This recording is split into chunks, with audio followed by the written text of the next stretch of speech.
ज़ाहिर बि पंहिंजी ज़ात खे हिक मोहम्मद जे करे जोड़ियो ख़ुदा काइनात खे के मुहाबे हुज़ूर जे ज़ाहिर बि पंहिंजी ज़ात खे ओठे ख़ुदा या त पंहिंजे यार खे को नथी गारे कॾहिं सुहिणो हिन संसार खे ओठे ख़ुदा या त पंहिंजे यार खे को नथी गारे कॾहिं सुहिणो हिन संसार खे को नथी गारे कॾहिं सुहिणो हिन संसार खे करे पैदा न कॾहिं ॾींहं खे या राति खे के मुहाबे हुज़ूर जे ज़ाहिर बि पंहिंजी ज़ात खे हिक मोहम्मद जे करे जो ख़ुदा काइनात खे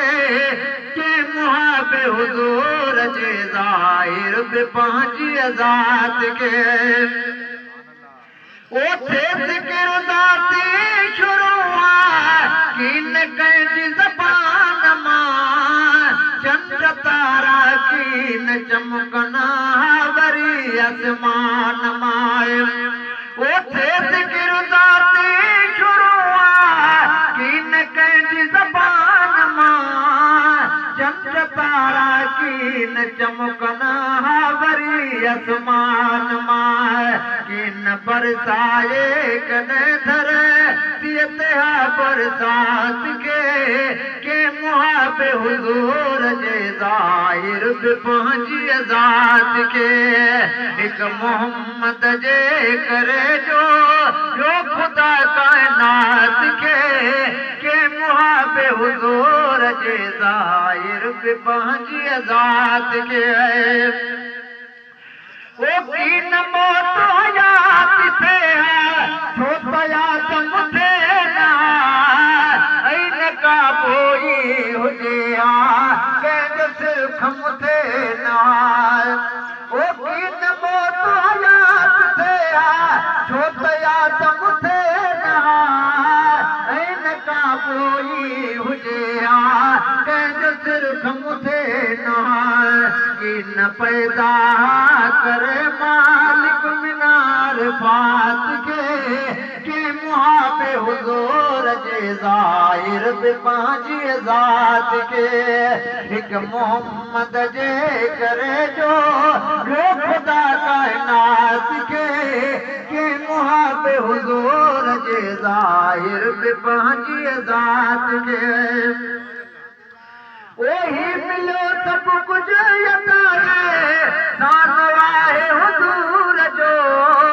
हिन माज़ूर रोज़ाए कुर्बान आहे हुज़ूर जो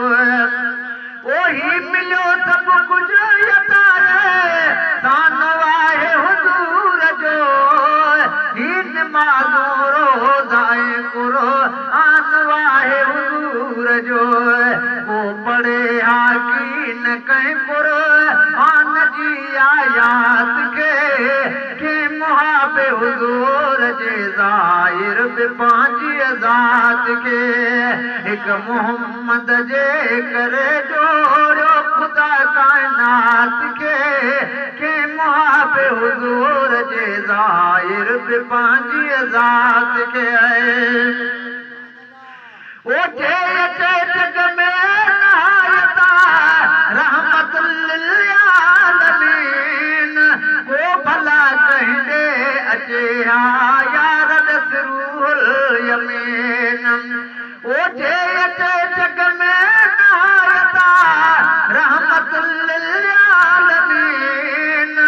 को भला कहंदे अचे यार रूहुल यमीन ऐं पढ़े मलिकन सरल जी रब नहा सलवात के मुहाबे हुज़ूर जे ज़ाहिर बि पंहिंजी ज़ात खे हिक मोहम्मद जे करे जो ख़ुदा काइनात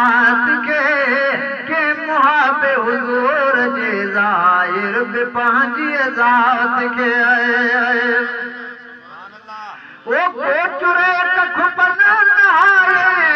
कुझु बि ज़ाहिर थिए नहाए ही मिरल गिलाल मूरो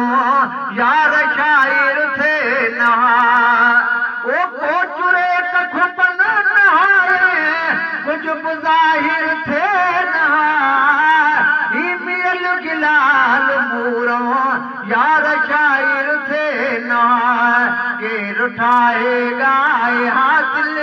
पर नबीअ जी नात खे मुहाब हुज़ूर जे ज़ाहिर बि पंहिंजी ज़ात खे मां नथो चाहियां त मूं वटि सोन चांदी ज़र हुजे थो घुरा तो खां त तुंहिंजे ज़र अॻियां मुंहिंजो घर हुजे थो घुरा तो खां त तुंहिंजे ज़र अॻियां मुंहिंजो घर हुजे